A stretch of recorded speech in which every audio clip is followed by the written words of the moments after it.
The economy took a massive hit in 2020 with GDP shrinking by 7%, but growth before the pandemic was anemic at best. Recovery has been slow, but is it getting ready to accelerate under President Ramaphosa's continued watch?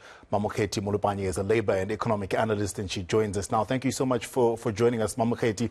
I think we all know that the economy is in a bad way, but let's zero in on the labor market. How is that faring at the moment? Paint a picture for us. Good day. Thank you for having me. Well, if we are looking at it in terms of its performance, the labor market performance from after the hard-hitting days of the pandemic, we are seeing that there has been a slow uptake in terms of people returning to work, but also the kind of jobs that are created. And then second, that has also created a challenge for companies that are looking to fill in the vacancies. There has been a slow uptake. And secondly, we are seeing that as a result, in a country that has a working age populations that is increasingly high, they are also finding this working age population of between 25 to 35, they are also finding it difficult to get back to work. And unlike in developed economies where post this hard-hitting days of the pandemic, the economies have gradually begun to gain momentum. And as such, the labor market has seen people returning to work, but also vacancies being filled and jobs being created. In South Africa, it has been the opposite.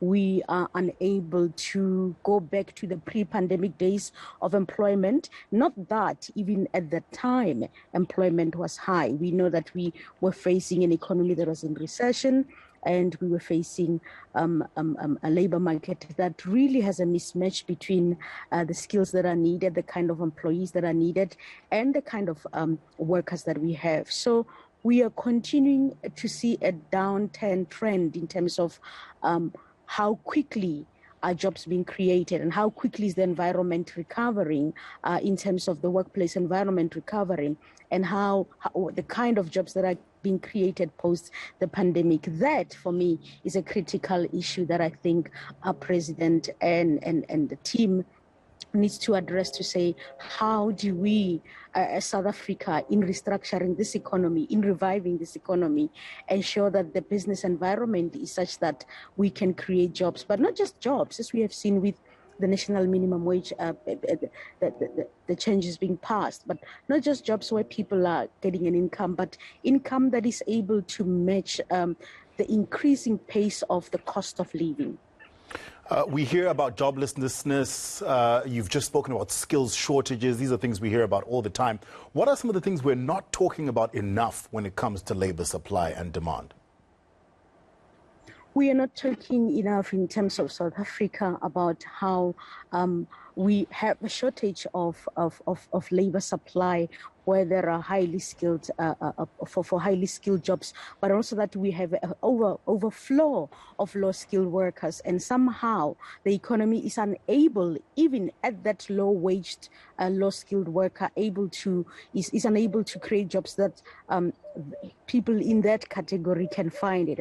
And secondly, we are seeing South Africa's inability to respond quickly in terms of policies and in terms of the direction that the government is taking in addressing bottlenecks and challenges that are stifling a better recovery once this hard-hitting days of the pandemic has passed. For example, the COVID-sensitive sectors that we are talking about, such as tourism, such as hospitality, and so forth, they have been unable to generate income, but also they've been unable to get back on their feet quicker.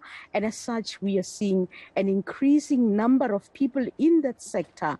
Bear in mind, most of the people employed in that sector are mostly women. They are younger people.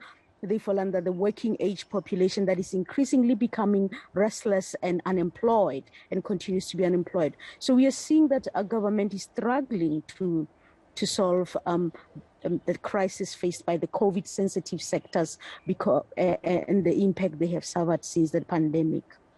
Well, Mamuketi, thank you so much for your time. Let's hope we hear President Ramaphosa speaking of things that address these issues, but not just speaking about them. We hope that they close the gap between the things they say and implementation. Mamuketi Molopane is a labor and economic analyst. Up next.